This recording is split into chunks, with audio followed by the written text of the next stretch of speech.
used to, I'm always hearing from people, and I used to tell to others some years ago how much I try to save. It is very hard to manage my monthly expenses. It is very hard to save something for the long term, right? So this is a common concern among over 80%, 85% of the world population right now, maybe even more than that. So if over 80%, 85% of people are telling it is so difficult to save, it is very difficult to manage their monthly expenses. It is not about luxury, right? It is just surviving, right? Living the life. So if it is also difficult after working so hard, something is wrong, right? So now I am going to discuss about what is that wrong thing, right? What we have missed related to money. But prior to that, I'd like to get an idea. After maybe 10, 15 plus years of education and life experience, maybe corporate experience, what do you know about money? What is money and how it is being created? And what is the real effect money can create in our life? So, what is your perspective about money? Anyone like to share anything based on your experience? Some of you have worked in, worked in finance sector, or maybe still working. You can decide to keep your money in the form of gold, not necessarily in the form of paper money. So that's my definition for now. Okay, thank you. Not only in Hitler Germany, some countries in Central Africa like Zimbabwe. I'm sorry, Lawrence. Right, had to print 1 million, worth currency notes because of this inflation. But let me share you a few dark secrets about money on top of what Mr. Elindi shared, right? So if you are employed or self-employed, no choice. Your whole life you are working for a job, trading your time for money. No option, right? Either we like it or not, we have to do it. If we are utilizing the income formulas coming under employment category or self-employment category. But if you think about deeply, and if you actually study about how money is being created today, I'm not talking about thousands years ago, 100 years ago, how money is being created today, you will feel you're wasting your time for nothing, right? And like Miss Relindis mentioned, money is not currency. There is a big difference between money and currency, right? Money is having an intrinsic store value in it, such like gold, silver, platinum, rice, right? So there are commodities having its own value.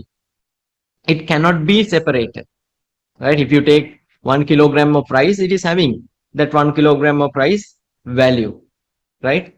And if you take 1 gram of gold or silver or platinum, it is having that same value in the market, right?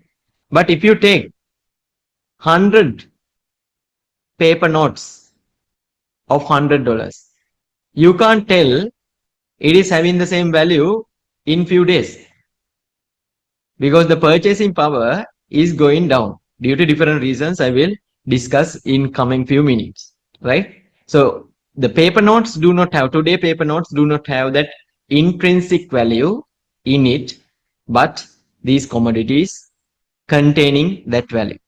Currency is a tangible form of money, which means at a point people, or the people who were in the power, decided to use a tangible form, a flexible form of money, which means easy to carry here and there, right? You can't carry gold and silver, bars to, buy something, right? So there was a requirement for the efficiency, right? To develop some coins and paper notes. So it is easy to exchange, when we are doing tradings in between people. So that is where this money came into the picture, currency came into the picture. But until 1971, even currency had a real value. Okay, so that is the story I'm going to discuss today.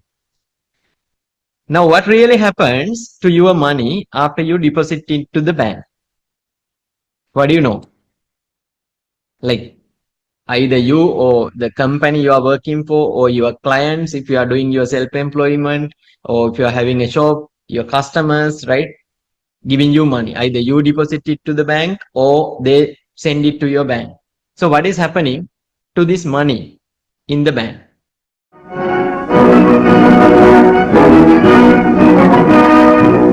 At Bretton Woods, New Hampshire, delegates from 44 allied and associate countries arrived for the opening of the United Nations Monetary and Financial Conference. After the Second World War, the United States had emerged as a financial superpower, having accumulated over 80% of the world's gold supply. And so, they would sought to position themselves as the leader of a new global monetary system, one that would promote peace and stability, that would help prevent the outbreak of another war. To negotiate this new system, 44 nations from around the globe would travel to Bretton Woods in New Hampshire, where they would all mutually agree upon a new framework by which the world's currencies were exchanged and valued. Under this new system, nations, instead of pegging their currencies to gold, as had been done under the gold standard, would instead peg their currencies to the US dollar, which, in turn, was pegged to gold at $35 per ounce. The world was effectively back on the gold standard. Countries could trade their currencies for US dollars, which then could be exchanged for gold. The US dollar was now the world's reserve currency. However, fast forward 30 years and history would begin to repeat itself. Much like the Romans, the Chinese, the Spanish, the British, the Germans, and all rulers and governments that have come before, the United States fell into the same trap. They began to spend beyond their means. Overly ambitious projects like the Great Society, social programs aimed at eradicating poverty were introduced, and the Vietnam War, a geopolitical conflict aimed at stopping the spread of communism, began to soak up vast sums of government expenditure. Foreign nations, realizing the US government had printed more money to fund these ventures than they had in gold reserves, would begin to panic, and started the process of swapping their dollars for gold. With the nation's gold reserves being depleted, Richard Nixon on August 15, 1971, would address the nation via television and declared that he was stopping the international convertibility of US dollars into gold. Accordingly, I have directed the Secretary of the Treasury to take the action necessary to defend the dollar against the speculators. I have directed Secretary Connally to suspend temporarily the convertibility of the dollar into gold or other reserve assets, except in amounts and conditions determined to be in the interest of monetary stability and in the best interest of the United States. With the dollars linked to gold being severed, the Bretton Woods system had come to an end, with the age of fiat currency now emerging. All the world's currencies were now backed by nothing. What would result is one of the greatest heists in history, an act of deception so big that even Machiavelli would look on with astonishment. No longer would governments around the world have to raise excess funds via taxes, something Machiavelli had warned against. Instead, they were now free to print as much money as they wished. They could now steal their population's wealth without them even realizing it, because although the amount of money in their bank account stayed the same, the value of that money went down. For example, if you had saved $1 in your bank account in 1913, the same year the Federal Reserve was created, that dollar would only be worth 4 cents today. In just 100 years, the dollar has lost 96% of its purchasing power. But since 1971, the United States government hasn't just printed a lot of money. They have embarked on the greatest spending spree of any nation at any point in recorded history. Let's take a look at their national debt. Since its founding in 1776, through the American Revolution, the Civil War, as well as the First and Second World Wars, by 1971, the US national debt stood around $400 billion. What had taken nearly 200 years to accumulate would now be dwarfed by comparison. Just 50 years since the dollar had left the gold standard, The national debt now stands at $31 trillion. There were no world wars, no Great Depressions, but with fiat money now under government control, they had managed to accumulate $31 trillion of debt. So, what are the costs of this? Well, the cost is inflation tax. The more money the government prints, the less the dollar is worth, and the less the dollar is worth, the more expensive things become in relation to the dollar. In other words, prices will keep going up as your purchasing power goes down. It's a sneaky way of taxing your savings without the government having to take the money from you directly. As you can see, when money is sound, that is, backed by something of intrinsic value like gold, prices remained stable for hundreds of years. People were able to save and hand that money, that store of value, down to the next generation. But in 1971, that all changed, and prices began to take off. Take Campbell's soup for example. Prices remained relatively stable for decades, but then 1971 rolls around, and the price begins to explode. What's worse is inflation tax doesn't just show up in the price. You can also have something called shrinkflation, where the price remains the same, but the product is reduced in size. Whether it's electricity, food or fruit, the case remains the same. Since 1971, prices have begun to rise. But it's not just consumer items that are affected by inflation tax, it's everything in the economy. Since 1971, productivity has increased by nearly 250%, but compensation has remained flat. Productivity has increased, but compensation has moved sideways. This can also be seen in the cost of education. While the average earnings for those between 22 to 27 years old have barely moved, the cost to attend higher education has skyrocketed. Most young adults today now have to saddle themselves with massive debts just to be able to afford to go to college. And then when they graduate, they face another huge problem, the cost of housing. Since 1971, the value of homes has gone parabolic, far exceeding income growth during the same period. In the 1950s, 60s and 70s, it would take on average 2.5 years of your labour in order to save up and purchase a house. By 2020, that figure has risen to 7 years. House prices have risen so much, you now need to work nearly 3 times longer just in order to buy the same house. The American dream, the old tale of each according to their own ability, where an average family could accumulate a modest fortune and own a small plot of land with a house and a little white picket fence, was now out of reach for most Americans. The American dream was slowly turning into the American nightmare, where even the most basic of goods and services were becoming unaffordable for the average citizen. So, what did they do? They turned to debt. Easy credit that would allow them to live the same life as their parents. While everything got more expensive, Americans would borrow and borrow, while accumulating the most debt of any generation in history. Inflation hurts everyone, but it hurts one group in particular the hardest, the poor.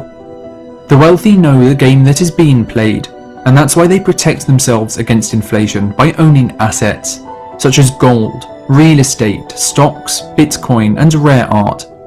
When the government prints more money, these assets on average over time increase in value, but for the poor, who hold most of their wealth in cash, the value of their money is totally destroyed, and they are crushed by the rising cost of living. Inflation is the most destructive disease known to modern societies. There is nothing which will destroy a society so thoroughly and so fully as letting inflation run riot. Inflation doesn't arise because you got consumers who are spendthrift. They've always been spendthrift. It doesn't arise because you've got businessmen who are greedy. They've always been greedy.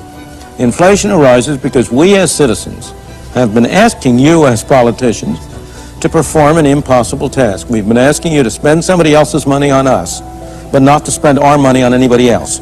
Everybody talks against inflation, but what he means is that he wants the prices of the things he sells to go up and the prices of the things he buys to go down.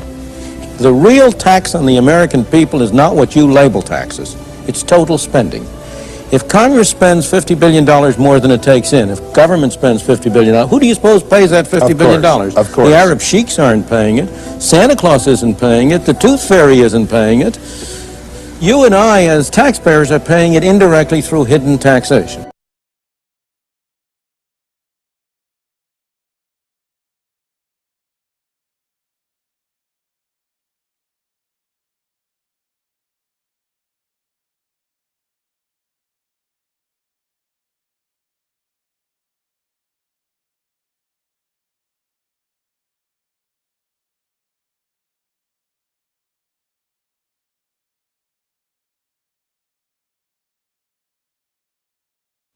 These commercial banks and central banks who create money or currencies or currency flow, right? They are creating it out of nothing from the thin air since 1971, right? For last 54 years, they create this money that we are forced to believe as money out of nothing, out of thin air, right? So, what is the logic to work for such money, right? When we work, what is happening? We create the value, any human, right? Doesn't matter whether employees, self-employees or entrepreneurs. When we work to create something, we add the real value. As an exchange, we are making the money. We are generating the income in the form of money or currency, right? Now, while we are working so hard, either to build a business or to work for someone else, trading our time and skill to make this money, while they are printing it, what is going to happen? Like, let's say you are generating a real true value of $100, right? According to today rate. But even right now, the central bank system, it is not like printing from a printing machine, okay? They create numbers in their system, right? When they are lending a loan, they add some numbers. Those money came out of nowhere.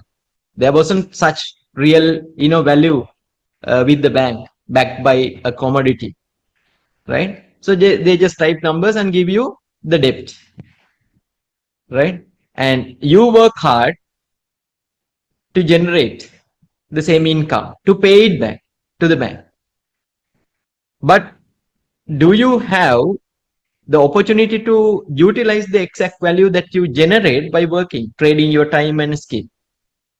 No, because now bank is creating more and more money by typing some numbers and giving it to others. So in the society, that is what it means by the inflation. In the society, the number of currency notes are rising high. So the real value, which means the purchasing power each note is having, going down. Now just imagine, this is the education we are receiving. I don't know, for me, I don't know what is happening with your education system, but as I know, including USA, the normal education system providing the same belief and the perception or the understanding. You have to work for money and then you need to save some, right? And you have to deal through banks, otherwise it is illegal, right? But what this financial system is doing, creating some numbers out of thin air, right? So few the dark secrets about money further. Before 1971, I can remember my parents, right? Even my grandmother, I can remember, was talking about the life before 1960s in Sri Lanka, right? We were a GDP plus country during that time. And before this 1971 incident, every currency, especially after Second World War, every currency, including all of your currencies, connected to the US dollar. Even that connection is still there, except for few countries like BRICS countries are not having it. They have created a separate one, but they are also doing the same thing. in a different scale. Okay. So before 1971, after Bretton Woods agreement, every currency got connected, bound to the US dollar. US dollar bound to gold. So 35 US dollars was equal to 1 ounce of gold, right? And that is stable. That was money. It was not currency. It was money. But what they did, USA started, like you watch in the video, they started, using money to run wars in Vietnam and everywhere, and they kept printing money. Compared to the real value of the gold they had in reserves, they printed more money. Now, what they did, they squeeze other countries' gold reserves, telling we have this much. So they printed and they pretended like they have lots of gold reserves, can back the US dollar, but they kept printing more than what they had. And they squeezed all the gold reserves from other countries, the real value, right? And once other countries realized this is a scam done by US Central Bank, Federal Reserve, and the banking system, they started requesting their gold back, real gold back to their country, right? So it created an instability in US economy. So 1971, that guy Nixon decided, okay, we need to cut off this, the connection between US dollar and gold. And since that time, there is no connection of a real commodity value to any currency in the entire world, right? So after 1971, currency has been backed by nothing, including, now we are talking about US dollar. It doesn't mean your currency is, free from that problem. Your currency is much more depending on this problem, because your currency was backed by US dollar backed by gold. Now gold connection was removed from US dollar. Now your currency backed by US dollar. US dollar is just a fake note, right? And it doesn't have any value right now. It is having minus value because they print more and more, right? And today, I can remember someone told, because of centralized system, it is good that more than, compared to average people are printing money center. See, now in the world, you need to understand this. There is a concept, I think those who are coming from banking sector knows, there is a concept called fractional reserve system. Fractional reserve system. Number one, none of the currencies are backed by a real value, real commodity, number one. After that, the next problem, fractional reserve system. If I give you $100 to the bank, if you are the bank, you are keeping the $100, right? But what you do, by keeping 10%, you are lending 90% out. So my money, when I am requesting from you, is not with you if you are the bank, because you are keeping 10%, right? But currently, that 10% also you are not going to keep as a bank. If I give you real $100, you are lending it to maybe another 100 people, $100 each, using my $100. You are lending it to another 100 plus people. How? Type in numbers. When I come to your bank and ask my $100, my saving, you are typing another 100 and giving me, right? So that is what banks are doing nowadays, because central banks are no longer controlling, Federal Reserve or central bank no longer controlling what commercial banks are doing.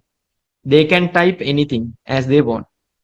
That is why after, some critical time periods in the world, suddenly banks are collapsing, right? Recently, like last year, Silicon Valley Bank and few banks collapsed, right?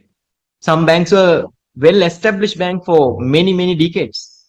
And 2008, there was a bank called Lehman Brothers, collapsed overnight.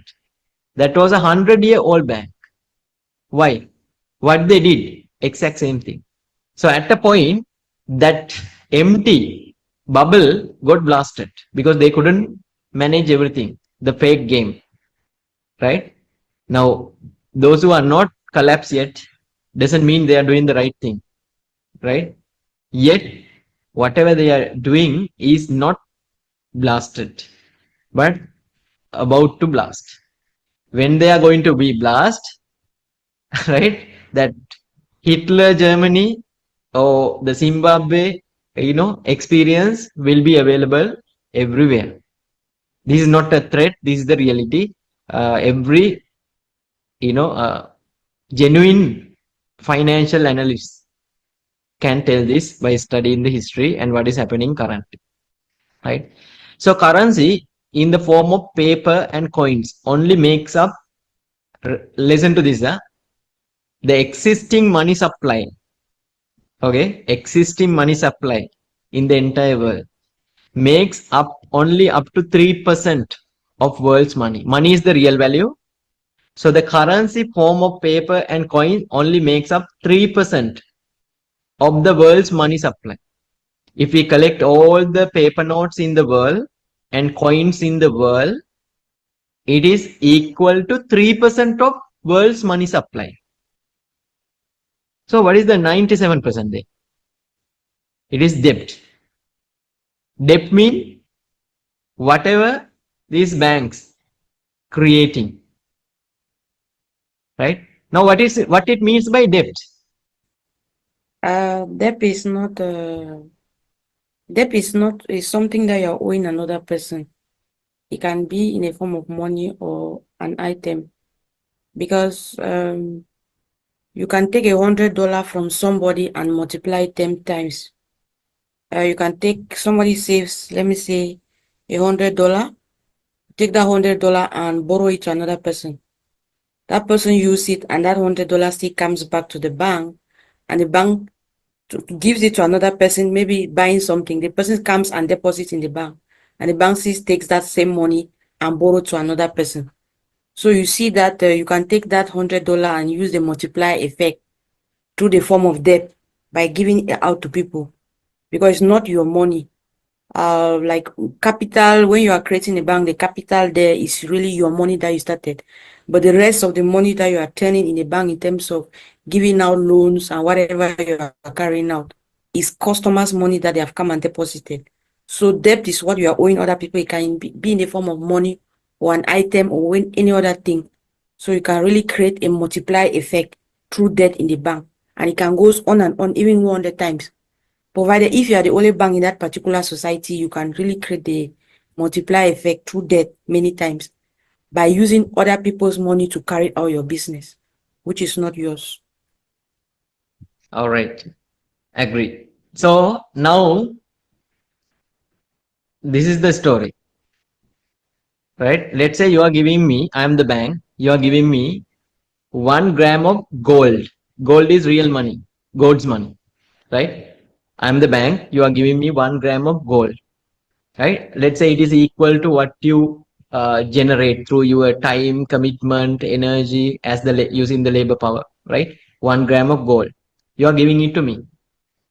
I am giving you a paper, just a paper, A4 sheet, right?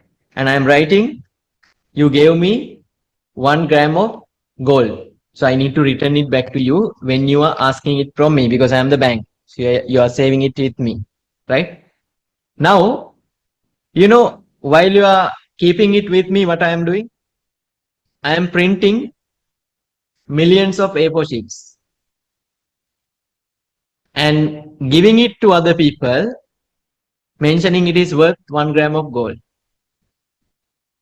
And they need to pay me back how much? Real value of 1 gram of gold, right? Now, in that sense,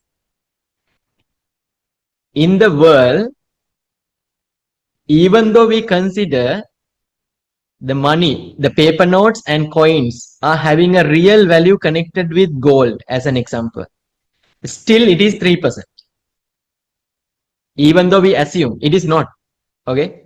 Even though we assume the paper notes in the world and coins in the world having a real value connected with gold, like before 1971. Okay. Still, the available notes and coins in the world equal to 3% from the money supply in the world, which means I have given 97% extra paper, empty papers to the society, saying it is real money.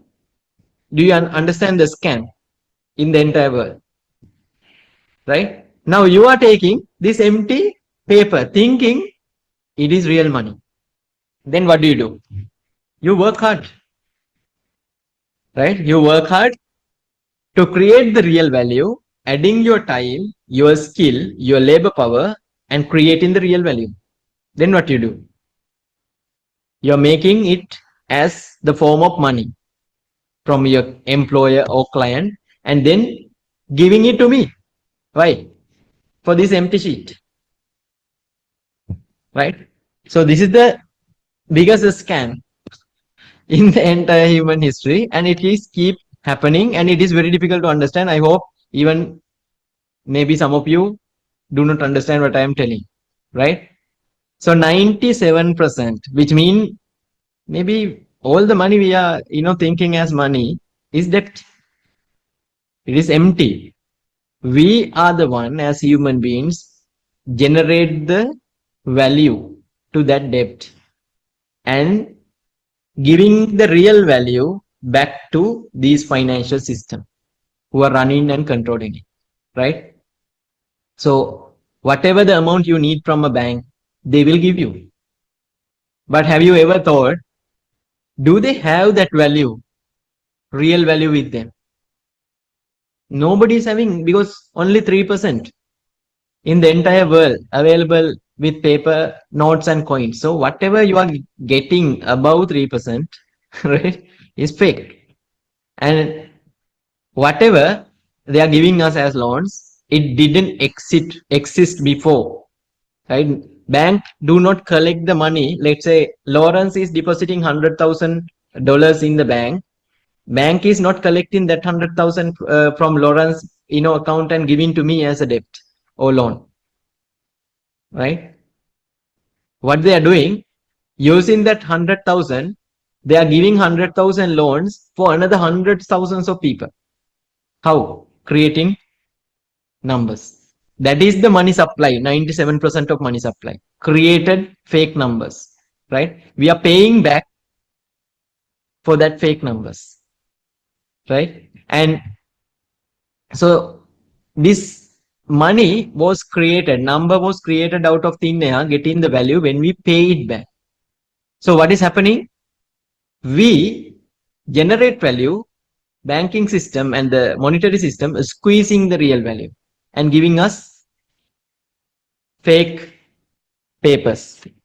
That is the struggle in the life when we work for money, right? And when I'm explaining next few things, you will understand what you are not clear right now. Now, why it is important to know, when the government needs money, they go to the central bank or the Federal Reserve and ask for a loan. So central bank giving them money created out of thin air again. They do the same thing with government with average people, doesn't matter, right? Now what government is doing, they are collecting money and exchange their government bonds with the central banking system. Now, newly created money floods to the system because government taking these fake papers and flooding into the society. So it devaluates the existing money also, right? Because you are throwing A4 sheets and telling it is having the value of $100, but it is having zero value. So what it does, it is squeezing the real value from the society, from people, and giving some kind of a value to the sheet, empty sheet, right? So it devaluates the real purchasing power the money or currency is having.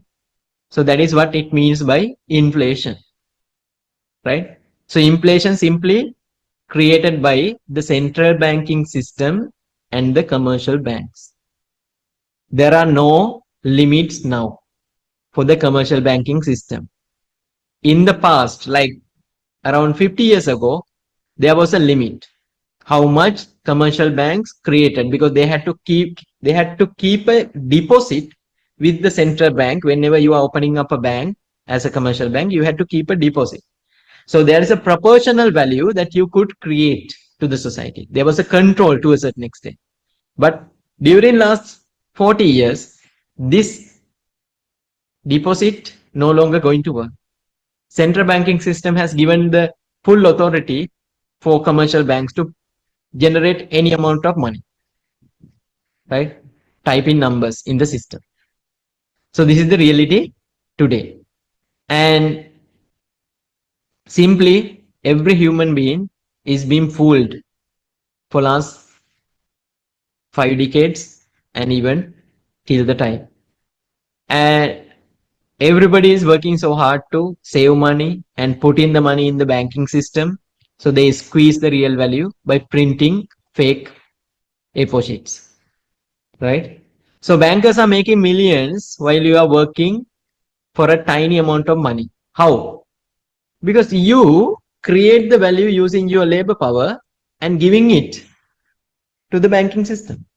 They give you fake A4 sheets and collecting the real value. It is like you are mining gold, as an example, using your time and energy. You mine gold or silver and giving it to the bank and collecting empty A4 sheets, thinking it is having the same value, but it doesn't, right? So this is the reality with the currency and the monetary system now. So what you can do, right? We can talk about the problem for another few weeks, but what we can do to get out of this scam, global scam. First of all, need to learn the game that banking system play. So that is what I try to do. I'm trying to do this for few times, including the TNG program, but it is very difficult to understand because we have been programmed to think the opposite. Now, when someone coming and telling this information, even using videos, it doesn't make a sense to the program, subconscious, right? But need to learn and understand the game banking, monetary system plays, right? Making us fool. And then you need to focus on investing whatever the money you generate. Now you are using money, not money, debt. Now, if you are dealing with debt, what is going to happen? You pay it back, right? Like Relindis mentioned, when you have debt, what do you need to do? You have to pay it back to the party who gave you the debt, right? Now, in the form of money, banking system giving us debt. There is no value. That's a minus value, right?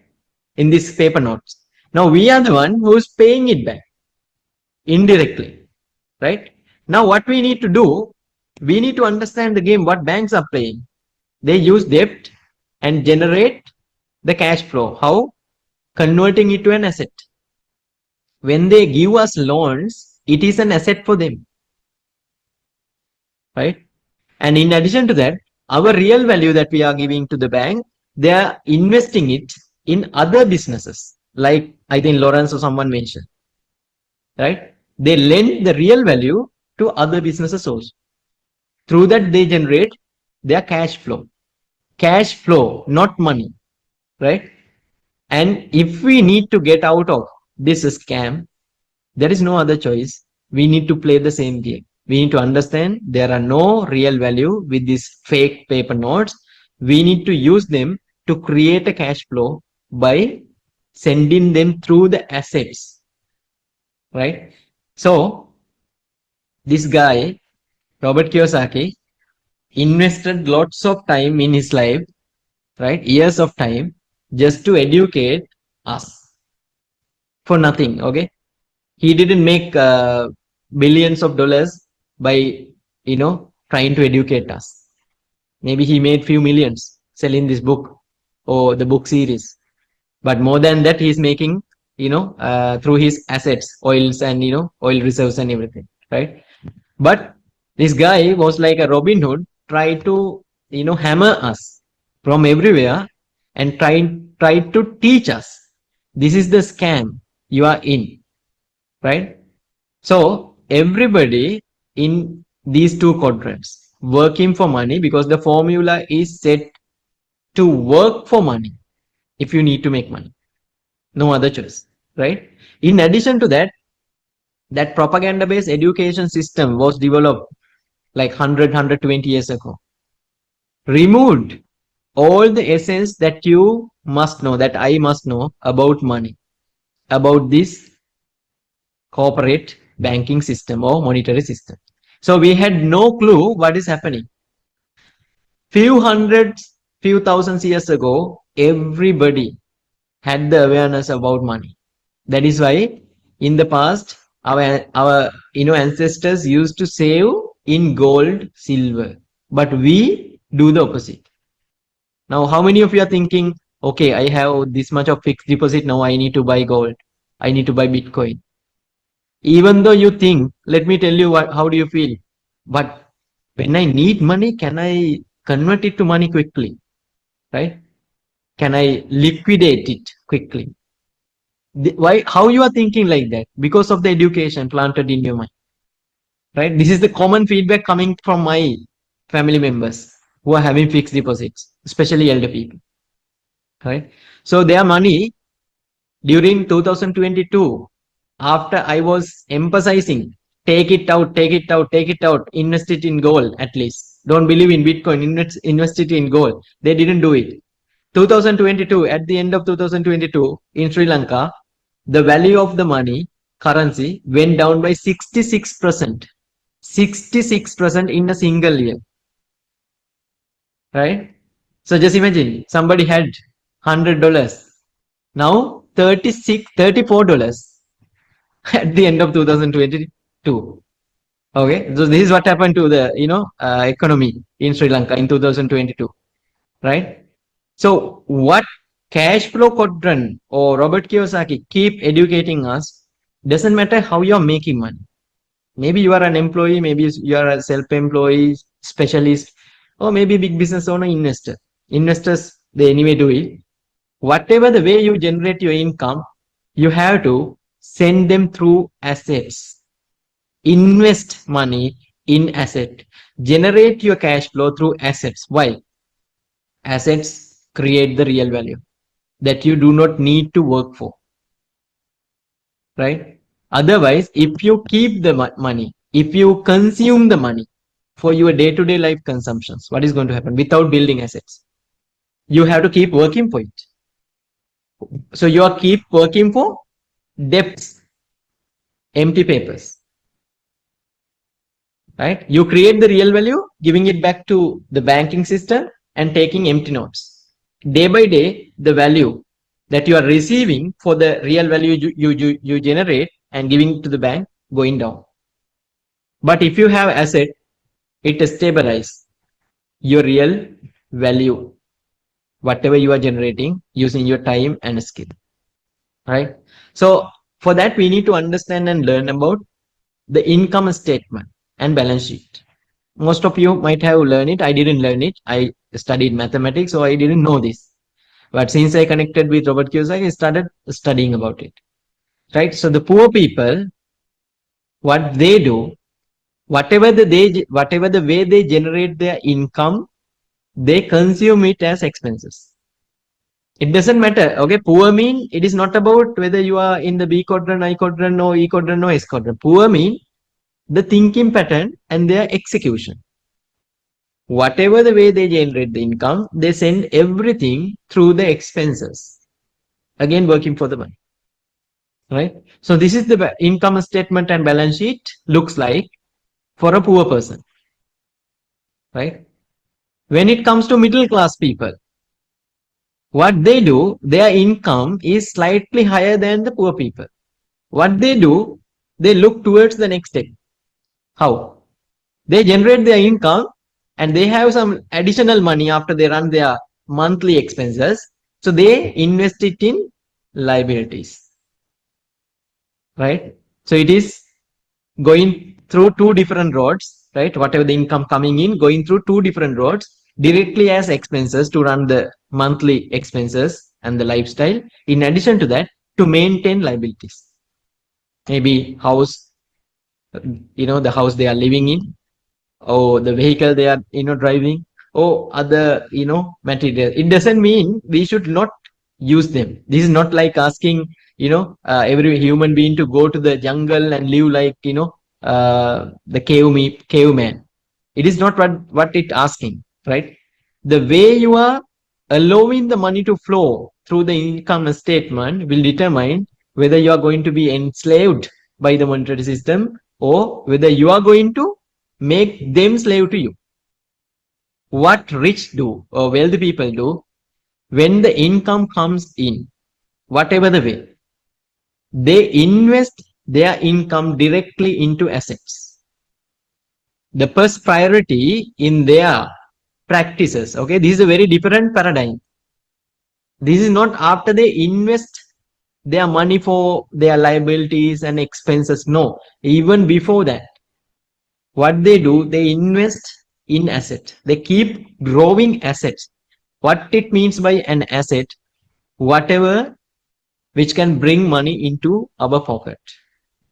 And after they generate their income through assets, after they are able to generate the cash flow through their assets only, they focus on liabilities. This is what middle class people are doing. All of us are coming from middle class. That is why we are in this forum.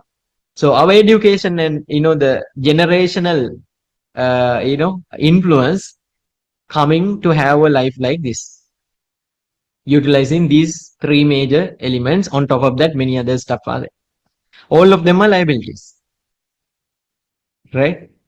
Which takes our money, real value out of our pocket.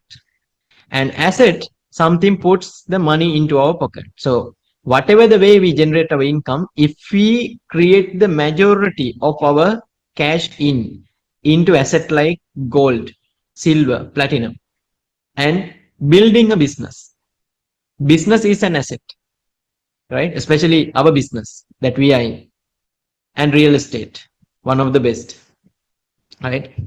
Based on our capacity, sometimes we cannot go for real estate, but we can start with gold. We can start with, if you are, good with the cryptocurrency, understanding, you can invest it in Bitcoin, Ethereum type, currencies. But if you are not aware about it, study it before you do it, right? And other one, investing the income into businesses.